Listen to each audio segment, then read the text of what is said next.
Assalamualaikum warahmatullahi wabarakatuh. Alhamdulillahirabbil alamin. Wassalatu wassalamu ala nabiyyina Muhammadin wa ala alihi wa sahbihi ajma'in, amma ba'du. Yang kami hormati segenap takmir Masjid An-Nur Kedung Dawa rahimani wa rahimakumullah. Yang kami hormati pula segenap bapak-bapak dan ibu-ibu, segenap jamaah kajian dan salat maghrib isya rahimani wa rahimakumullah. Pertama, kita bersyukur kepada Allah Subhanahu wa taala yang mana pada akhir bulan Dzulqa'dah ini Allah taala kembali izinkan kita untuk bermuwajahah, untuk bertemu kembali di salah satu masjid dari masjid-masjid Allah, dan kita harus selalu hadirkan dalam hati ketika masuk ke dalam masjid kita berada di satu tempat yang paling Allah cintai. Bagaimana kata Nabi sallallahu alaihi wasallam, ahabbul baqa'i ila Allah masajiduha. Tempat yang paling dicintai oleh Allah taala adalah masjid-masjidnya. Dan kita berharap mudah-mudahan keberadaan kita di sini menjadi sebab Allah taala mencintai dan meridai kita semuanya.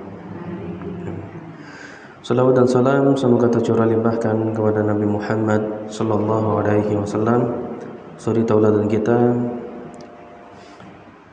seorang nabi dan rasul yang kita sebut-sebut namanya di dalam ibadah-ibadah kita, di dalam doa-doa kita.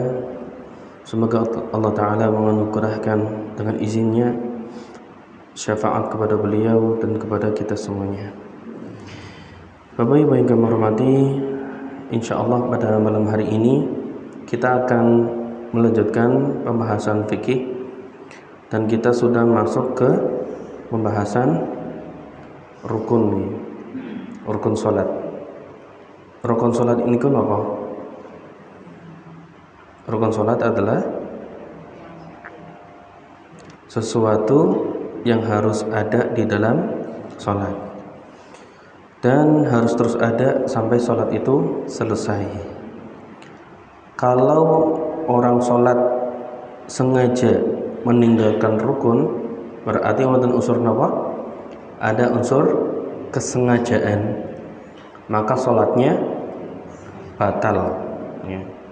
Tapi kalau tidak sengaja alias lupa, sholatnya tidak batal, asalkan apa? Mengulangi, kemudian sebelum mengulangi digerakkan yang terlupa itu, kemudian dia sebelum salam sujud sahwi. Sampai seorang imam, kalau imamnya kok lupa rukun, dia kan wajib apa? Wajib sujud sahwi. Makmumnya juga harus ikut. Ya, makmumnya juga harus ikut sujud. Dan kita sudah mempelajari 3 rukun nggih. Bismillah napa? Yang pertama, berdiri di dalam sholat wajib. Berdiri kalau mampu di sholat wajib.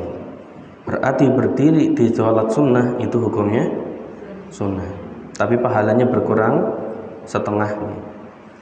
Yang kedua, rukun yang kedua adalah takbiratul ihram.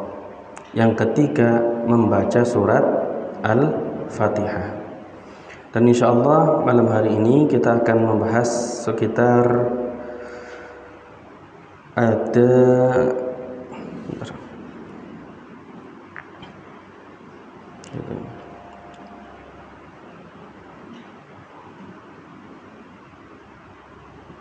sekitar 9 ya. 9 rukun yang lainnya. Dan kita tidak menyelesaikan pada rukun salam. Jadi nanti kalau waktunya kok masih ada, materinya kok sudah habis, nuwun sewu kula izin ya, balik kasih nih. Insyaallah. Ya, karena yang kami siapkan hanya segitu saja nih. Qadarullah. Tapi sebelum kita masuk daripada kami lupa nanti, kami mengingatkan kepada kami sendiri dan Bapak Ibu semuanya. Sekarang kita sudah masuk ke tanggal 28 ya. Kemarin kan tadi siang 27 Dzulqa'dah. Sekarang kita masuk ke tanggal 28 Dzulqa'dah. Nanti 29 barangkali nanti masuk ke tanggal 30. Kalau tidak ada 30 berarti kita masuk tanggal 1 Dzulhijjah. Teng mriki wonten ingkang badhe kurban Bapak? Alhamdulillah. Nah, nanti kalau sudah masuk tanggal 1 Dzulhijjah berarti tidak boleh potong kuku, tidak boleh cukur. Harapan dicukur, dipotong kuku ini seniki-niki. Nanti kalau masuk tanggal 1 Dzulhijjah tidak diperkenankan. Ya. Itu yang pertama. Yang kedua Bapak Ibu, nanti ketika masuk dalam 1 Dzulhijjah berarti kita mendapatkan satu kesempatan. Ya, kalau kemarin kita sudah dapat kesempatan beramal di bulan Ramadan, nanti tanggal 1 Dzulhijjah sampai tanggal 10 itu merupakan hari-hari yang istimewa seperti bulan Ramadan. Saking istimewanya 10 hari pertama Dzulhijjah ini dijadikan sumpah oleh Allah, dijadikan media sumpah di dalam surat Al-Fajr, wal fajr, demi fajar, walayalin ashro, dan demi 10 malam. Dan para ahli tafsir menjelaskan bahwa maksud dari 10 malam ini adalah 10 hari pertama bulan Dzulhijjah. Ya. Di dalam sebuah hadis dikatakan, mal amalu fi ayamin afdala minha fi hadih. Tidaklah ada hari-hari yang amal jika dilakukan itu lebih mulia dari amal yang dilakukan di 10 hari ini, 10 hari bulan Dzulhijjah. Para sahabat sampai bertanya, walal jihad ya Rasulullah, sampai pun jihad. Jihad itu kan amal tertinggi. Dan kata Nabi SAW, walal jihad, tidak pula berjihad, illa rajulun kharaja yukhatiru bi nafsihi wa malihi falam yarji' bi syai', kecuali seseorang yang berangkat berjihad kemudian dia tidak mendapatkan, kembali dalam keadaan tidak punya apa-apa, nyawa hilang, harta hilang. Artinya Bapak Ibu, nanti kalau kita sudah mendapatkan dan masuk bulan atau hari pertama bulan Dzulhijjah, ini bisa kita katakan balas dendam kita. Kalau kita merasa kurang di bulan Ramadan, mulai direncanakan di 10 hari besok saya bagaimana caranya biar bisa khatam 1 kali lagi, biar bisa sholat malam, biar bisa berpuasa, biar bisa beramal sebanyak-banyaknya. Barangkali di hari-hari 10 hari pertama Dzulhijjah merupakan sebab bagi Allah mengampuniku dan dengannya aku bisa masuk surga. Ya. Dan Masya Allah, 10 hari pertama Dzulhijjah ini istimewa di sisi Allah, tapi sangat sedikit yang memahami. Ya. Dan kalau kita sudah memiliki ilmu, entah di pengajian maupun dari buku maupun dari pesan-pesan singkat yang Bapak Ibu temukan, kalau sudah menemukan pesan-pesan seperti ini, bersyukurlah, karena ini ilmu langka yang saat ini hampir hilang. Caranya bersyukur bagaimana? Diamalkan. Ya, mudah-mudahan 10 hari pertama nanti menjadi hari-hari spesial bagi kita semuanya. Ya. Amin. Dan kita rencanakan 10 hari pertama besok kita maksimalkan, siapkan tenaga, siapkan rencana yang matang supaya kita bisa mendapatkan keutamaan 10 hari pertama bulan Dzulhijjah. Baik Bapak Ibu yang dirahmati rahimani wa rahimakumullah, termasuk nanti ketika masuk bulan Dzulhijjah tanggal 1 sampai tanggal hari tasyrik, berarti tanggal 13, itu nanti ada takbir, namanya takbir mutlak. Takbir apa? Takbir mutlak. Takbir mutlak itu takbiran tapi bukan setelah sholat.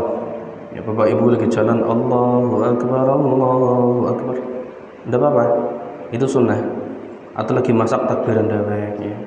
Kalau nanti Bapak Ibu mendengarkan ada radio tanggal 1 Dzulhijjah kok takbiran, aja asing, aja aneh, memang disunahkan ya. Nanti tanggal 9 Dzulhijjah fajar, yaitu salat subuh bulan Dzulhijjah, yaitu tanggal 9 subuh ya, subuh tanggal 9 Dzulhijjah hari Arafah, itu takbir mutlak. Setelah sholat subuh, duhur, asar, maghrib, isya, takbiran bersama-sama ya, sampai tanggal 13 atau hari tasyrik. Wallahu a'lamu bishawab. Baik Bapak Ibu yang kehormati, kita masuk ya materi kita. Rukun sholat yang keempat adalah ruku. Kenapa? Ruku. Yang kelima tumakninah. Yang keempat apa? Ruku.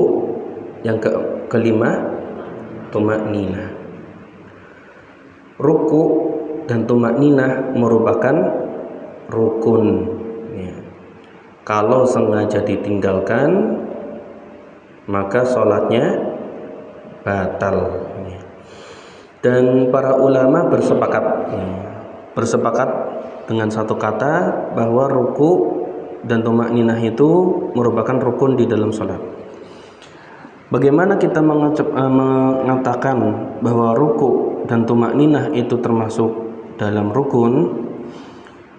Ada dalilnya dari hadis maupun dari ayat Al-Quran. Di dalam surat Al-Hajj ayat 77, Allah memerintahkan kita untuk ruku. Allah memerintahkan kita untuk apa? Ruku. Dan perintah ini terperinci dalam arti Allah kan sudah banyak menyebutkan di dalam Al-Quran, aqimu as-sholah, dirikanlah sholat. Tapi dalam surat Al-Hajj ayat 77 Allah katakan, ya ayyuhalladzina amanu ruk'u, wahai orang-orang beriman, rukuklah ya. Dan rukuk di sini bukan gerakan atau ibadah rukuk secara khusus, tapi maksudnya di sini rukuk di dalam sholat. Itu yang pertama. Yang kedua, dalil dari hadis Nabi Rasulullah Muhammad sallallahu alaihi wasallam mengatakan kepada orang yang sholatnya salah. Berarti kalau Rasulullah itu menasihati Bapak Ibu, kalau Rasulullah itu memberi teguran, berarti teguran itu untuk sesuatu yang salah, napa yang benar? Yang salah, berarti tidak boleh dilanjutkan ya. Kata Nabi SAW kepada orang yang sholatnya salah, yaitu yang nun sewu, kita katakan di kata Jawa itu gelebat-gelebet ya. Gole sholat cepet banget ya. Kata Nabi SAW, tsummarka hatta tatma'inna raki'an, lalu rukuklah sampai kamu tumakninah ketika ruku. Dan yang ketiga adalah Rasulullah merutinkan untuk ruku di dalam sholat. Dan karena Rasulullah sudah terlihat oleh seluruh sahabat sholatnya seperti itu, yaitu ruku dan tumakninah, maka itu jadi patokan. Sebagaimana kata Nabi, shollu kama ra'aitumuni usolli, sholatlah kalian sampai apa? Sholatlah kalian sebagaimana kalian melihatku sholat. Jadi Rasulullah niku sholatnya ya ana rukune, ana tumakninahe. Pertanyaannya Bapak Ibu, pertanyaannya apa batas tumakninah? Ya. Apa batasnya tumakninah? Ya. Batas minimal ya. Batas minimal tumakninah berarti minimal niku paling semending. Ya. Batas minimalnya apa? Batas minimalnya di sini disebutkan dua perkataan atau dua pendapat. Yang pertama, batas minimalnya itu gerakan membungkuk sampai tangan menyentuh lutut. Ya. Kalau ada orang sholat, ini pendapat pertama. Kalau ada orang sholat kok ruku, tangannya menyentuh lutut, itu sudah dinamakan tumak ninah.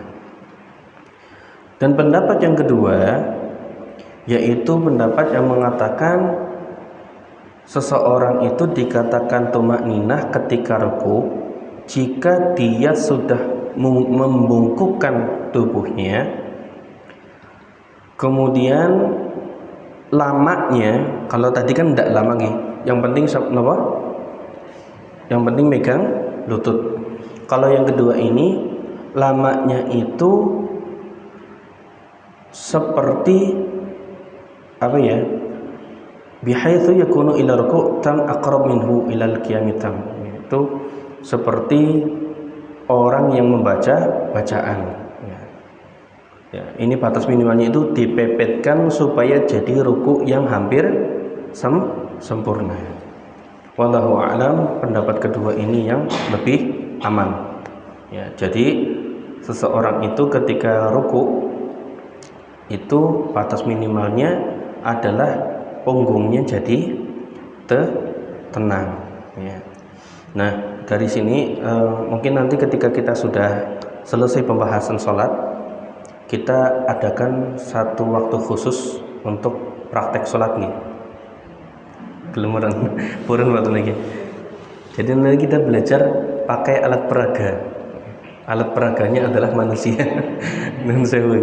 Nanti ada yang satu nih, bapak-bapak yang mungkin saya minta bantuannya untuk mempraktekkan. Kalau saya sendiri nuwun sewu malu sebetulnya. Ya, malu. Ya. Tapi nanti biar saya juga bisa menjelaskan. Insyaallah kalau sudah selesai pembahasan rukun-rukun sholat. Nah, perintah tumak nina adalah rukun, berarti hukumnya apa? Wajib. Ya. Kalau ada orang kok ruku nggak tumak nina, artinya apa? Punggungnya itu belum lurus, belum rata, itu belum tumak nina. Ya. Atau ketika sudah lurus tapi cepat, ya, itu juga belum tumak nina. Ya. Nah, di sini Bapak Ibu ada sebuah hadis yang mengatakan la tujzi'u salatu la yuqimu ar-rajulu fiha sulbahu fi ruku' wa sujud. Salat itu tidak akan sempurna, ya. Salat seorang laki-laki tidak sempurna. Salat seorang itu tidak akan sempurna sampai dia itu meletakkan tulang punggungnya dengan tenang. Ya. Rileks, ngetos rileks nggih. Ketika ruku itu tenang sebentar, ya. Mboten apa? Kados otot-ototnya masih apa? Masih kenceng. Ya, kalau kan ada orang yang sholatnya apa? Ketika ruku urung mendek ya, ototnya urung apa? Rileks, langsung sami Allahu liman hamidah. Tangannya urung rileks langsung sujud. Ketika sujud tangan belum istirahat nih. Nah, ini belum tumak nina. Dan kalau nggak ada tumak nina, kalau tidak ada tumak nina, berarti ada rukun yang hilang. Kalau rukunnya hilang, sholatnya tidak sah. Pilihlah imam yang bisa menjaga semua rukun. Kalau Bapak Ibu melihat ada orang kok sholatnya rukunnya apa? Tumak ninahnya kok nggak ada, hati-hati, jangan sampai nanti udah kesel-kesel golek sholat, ternyata di hari kiamat sholatnya itu dilempar begitu saja. Na'udzubillahi min dzalik. Baik. Kemudian di sini ternyata dijelaskan Bapak Ibu di kitab Fiqh Sunnah, wa tatahaqqaqu tumakninah.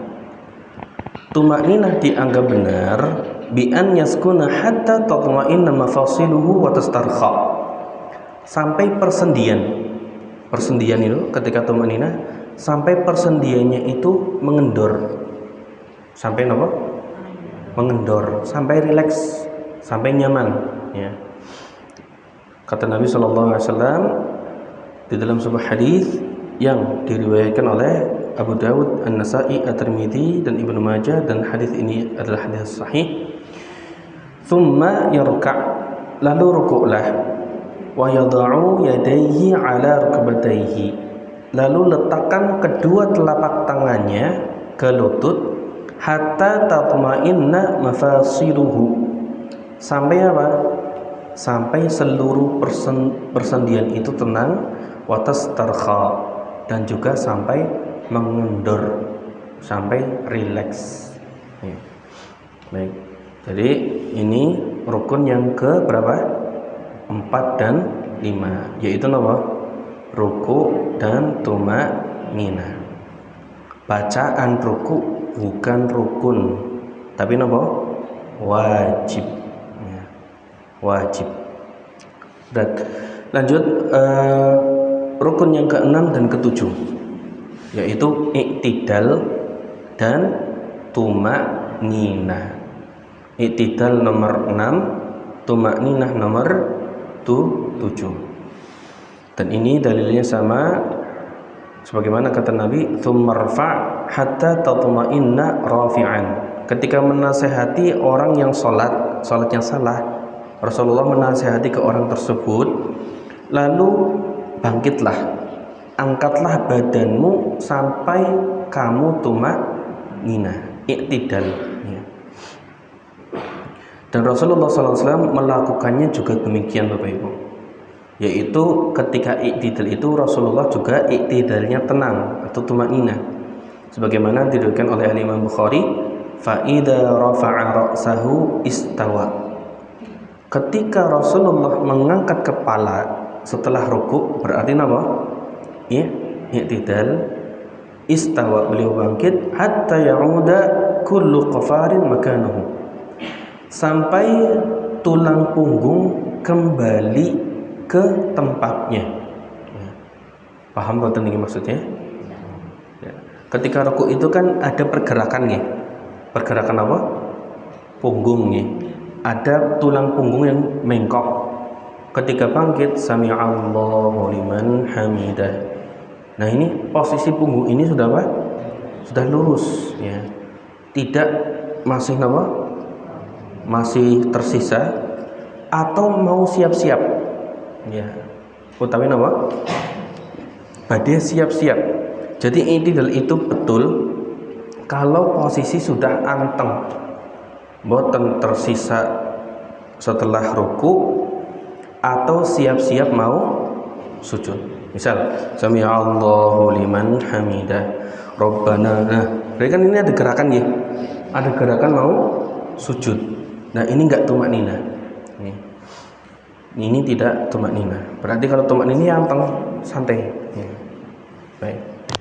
Kemudian rukun yang selanjutnya yang 8 dan 9, yaitu sujud dan tumanina. Berarti 4, rukuk dan tumanina, iktidal dan tumanina, sujud dan tumanina. Satu rakaat berapa kali sujud, Ibu-ibu? 2 kali sujud, ya. Dan sujud secara rinci juga diperintahkan oleh Allah, ya ayyuhalladzina amanu ruk'u wasjudu. Wahai orang-orang beriman, rukuklah dan sujudlah. Dan lagi-lagi Rasulullah menasihatkan kepada orang yang salatnya salah ketika beliau lihat, tsummasjud hatta tatma'inna sajidan. Lalu sujudlah sampai apa? Engkau tenang, tumakninah ketika sujud.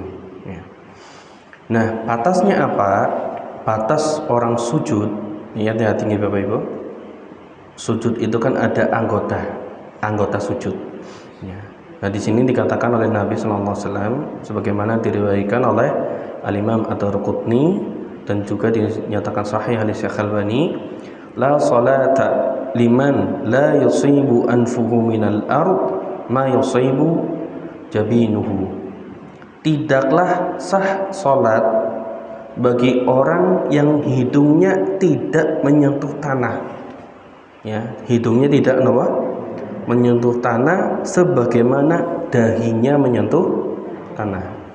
Berarti ketika sujud, bagian kepala, dahi dan hidung itu harus nempel. Boten namung apa? Dahi atau boten namung hidung. Misalnya mancung, mentang-mentang mancung nempel irung etok. Ya, ini tidak boleh. Dahi dan hidung. Ya. Nah di sini Rasulullah SAW juga menasehatkan dan memberi penegasan juga, sebagaimana diriwayatkan oleh Al-Imam Bukhari dan Muslim. Rasulullah itu memiliki satu keistimewaan. Ketika beliau sholat, beliau itu bisa melihat orang yang di belakang beliau. Beliau tahu, ya. Kata beliau sallallahu alaihi wasallam, "Atimur ruku'a was sujud."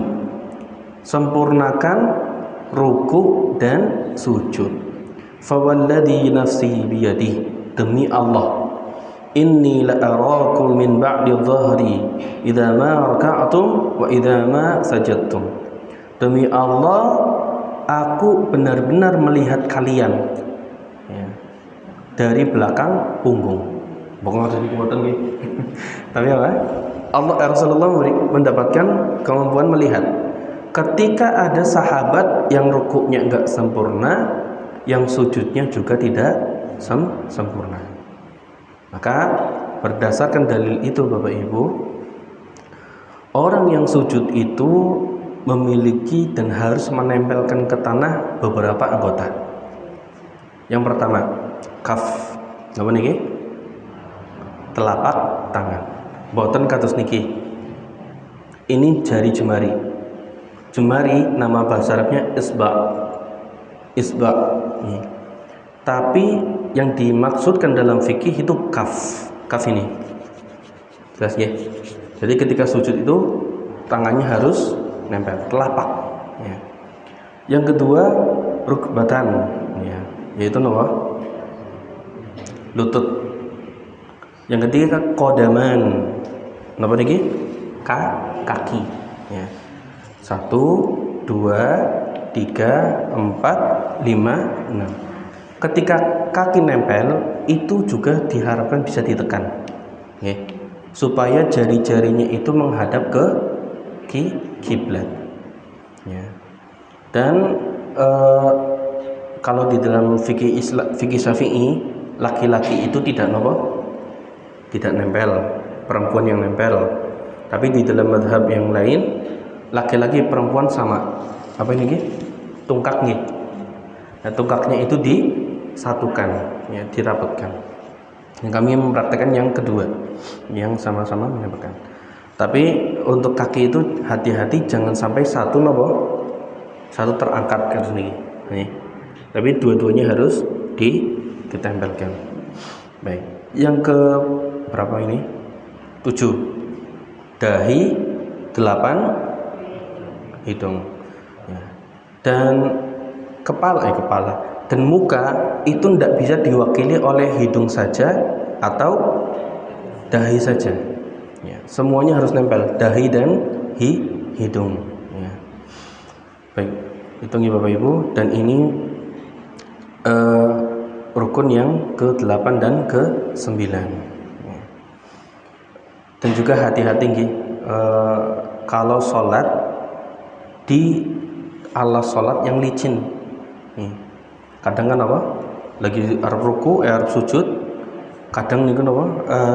Sajadah, tapi sajadah yang lipet itu loh, sing kados kertas kan wonten nggih. Itu kadang itu kalau lagi sujud itu melarak gitu. Ini nanti kalau enggak hati-hati salah satu terangkat, berarti belum sujud dengan sempurna. Baik, itu ke 8, 9. 10, 11 nih. 10 dan 11, yaitu duduk di antara dua sujud dan tumak nina. Duduk di antara dua sujud dan tumak nina. Ini juga salah satu rukun. Ya. Bagaimana dalil yang sudah dibacakan, dan juga apa yang disampaikan oleh ibunda kita Aisyah radhiyallahu anha. Beliau radhiyallahu anha mengatakan, kana Rasulullah sallallahu alaihi wasallam idza rafa'a ra'sahu min sajdah lam yasjud hatta yastawiya jalisan. Rasulullah sallallahu alaihi wasallam itu biasa jika mengangkat kepalanya dari sujud, beliau itu tidak sujud lagi sebelum ketika duduk itu duduknya dengan tenang, duduknya dengan tenang dan tegap. Ya, dalam arti mboten siap-siap. Ya, tadi kan ketika i'tidal itu Rabbana, ini kan sudah siap-siap. Ini juga sama. Ketika duduk di antara dua sujud juga membaca doa Allahumma ighfirli warhamni waj'alni, dan seterusnya, dalam keadaan tenang, mboten apa? Mboten gugup. Ya, hati-hati i'tidal dengan duduk di antara dua sujud. Tenang, baca doanya, jangan sampai badannya ikut siap-siap untuk gerakan selanjutnya. Baik, jelas ya? Oke. Itu 10-11. 12-13 adalah tasyahud akhir dan bukan duduk tasyahud akhir, ya, tasyahud akhir dan duduk tasyahud. Ya. Yang pertama tasyahudnya, kedua gerakannya. Tasyahud niku apa? Tasyahud itu bacaan, ya, bacaan tasyahud dan duduk. Ya. Berarti kalau tasyahud itu maksudnya rukun. Ya. Tasyahud yaitu apa? Bacaan at-tahiyatul mubarakatuh salawatu thayyibatulillah boleh, at-tahiyatulillah juga boleh. Ya. Dua-duanya ada dalilnya dan sama-sama dalil yang sahih. Bacaan itu dan duduknya, duduk tasyahud akhir. Tasyahud akhir berarti tasyahud di rakaat kedua atau rakaat yang ketiga-empat. Rakaat yang ketiga dan rakaat yang keempat itu rukun. Kalau sengaja ditinggalkan, sholatnya batal. Ya, berarti harus diulang dari pertama, takbiratul ihram. Kalau nggak sengaja, berarti harus segera dilakukan, kemudian sujud sahwi. Nah, tasyahud akhir ini Bapak Ibu, tasyahud akhir ini salah satu bacaan yang sudah diwajibkan sebelum difardukan. Paham benar maksudnya ini? Bacaan at-tahiyat itu sudah berhukum wajib sebelum diwajibkan di dalam sholat. Dulu sebelum adanya mafruḍah, ya, mafruḍan lis sholat, belum ada kewajiban di dalam sholat itu, para sahabat sudah sholat, tapi bacaannya itu masih belum ada patokan, sehingga para sahabat itu mengatakan seperti ini: Assalamu ala Allahi qabla ibadihi, Assalamu ala Jibril, Assalamu ala Mikail. Nah, Assalamu ala Allah ini persis salam kita. Kalau kita ke orang lain kan Assalamu alaikum, artinya apa? Semoga selamat tercurah kepadamu. Nah, ini para sahabat mengatakannya Assalamu ala Allah, berarti kan semoga Allah, semoga keselamatan tercurah kepada Allah. Berarti kan seperti Allah itu apa? Butuh. Ya. Nah, mendengarkan doa seperti ini, Assalamu ala Allah qabla ibadihi, semoga keselamatan tercurah kepada Allah sebelum para hambanya, semoga keselamatan tercurah kepada malaikat Jibril, kepada Mikail. Rasulullah mendengar doa ini, mengetahui ini, dan beliau mengatakan, la taqulu assalamu ala Allah, jangan katakan assalamu ala Allah, tapi katakan apa? Lakin qulu, akan tetapi katakanlah at-tahiyatu lillah, sampai akhir hadis. Dan hadis ini hadis yang sahih, diriwayatkan oleh Imam An-Nasa'i, Al-Baihaqi, dan asalnya ada di Sahihain, Sahih Bukhari dan Muslim. Wallahu a'lam bishawab. Nah, sebelum ditutup Bapak Ibu, untuk bacaan-bacaan salat itu banyak. Ya, bacaan salat apa? Banyak. Di bacaan iftitah nanti kita fokus ke tasyahud dulu. Bacaan tasyahud sendiri itu ada beberapa versi ya. Yang seperti tadi, yaitu bacaan at-tahiyatu lillah was-salawatu wat-thayyibat, assalamu alayka ayyuhan nabiyyu wa rahmatullahi wa barakatuh, assalamu alayna wa ala ibadillahis salihin, asyhadu an la ilaha illallah wa asyhadu anna muhammadan abduhu wa rasuluh. Ini satu versi. Dan doa ini diriwayatkan Bukhari dan Muslim. Ini dikatakan oleh penulis kitab Sahih Fikih Sunnah, hada asahhu sighit tasyahud. Ini adalah doa paling sahih di dalam tasyahud. Tapi juga boleh membaca doa tahiyat yang lain. Kalau misalnya Bapak Ibu hafalnya bukan versi ini, tidak apa-apa. Yaitu at-tahiyatul mubarakatus salawatu thayyibatu lillah, assalamu alayka ayyuhan nabiyyu wa rahmatullahi wa barakatuh, assalamu alayna wa ala ibadillahis salihin, asyhadu an la ilaha illallah wa asyhadu anna muhammadan rasulullah. Ini apa ada perbedaan. Dan sekali lagi kita menyebutkan perbedaan ini untuk menyatukan umat Islam, untuk menguatkan persatuan. Kita mempelajari perbedaan bukan untuk berpecah belah ya, tapi untuk semakin bersatu ya. Sehingga kita bisa memahami ke tahiyati beda ke agama apa. Nah, nggak ada seperti itu. Ini ada dalilnya, mubarakatus salawat juga ada dalilnya ya. Tapi kata beliau rahimahullah, ini doa yang paling sahih. Kalaupun Bapak Ibu menggunakan yang lain juga tidak apa-apa. Pertanyaannya Bapak Ibu, kalau kita lihat doa tahiyat tadi, yang pertama maupun yang kedua, itu kan bacaannya assalamu alaika. Artinya apa? Semoga keselamatan tercurah kepadamu. Berarti orang pertama, orang kedua atau orang ketiga? Kamu atau dia? Nah, ini apa ya? Kalimat yang digunakan, kata yang digunakan itu, ini untuk orang yang di hadapan kita atau orang yang tidak di hadapan kita. Kamu gitu, kamu berarti ada di hadapan kita. Nah, di sini juga ada versi Bapak Ibu, yaitu bacaan sahabat yang lainnya, Ibnu Mas'ud. Beliau itu membaca assalamu alaika, tapi juga ada mengatakan assalamu alan nabiyyi wa rahmatullahi wa barakatuh. Bedanya apa? Kalau assalamu alayka ayyuhan nabi, kalau kita gunakan untuk ngobrol, berarti beliau itu di depan kita. Karena anta, kamu, kan gitu nih. Dan versi yang selanjutnya assalamu ala nabi, berarti keselamatan ke atas nabi, yaitu Rasulullah bukan berada di hadapan kita. Rasulullah sudah enggak ada.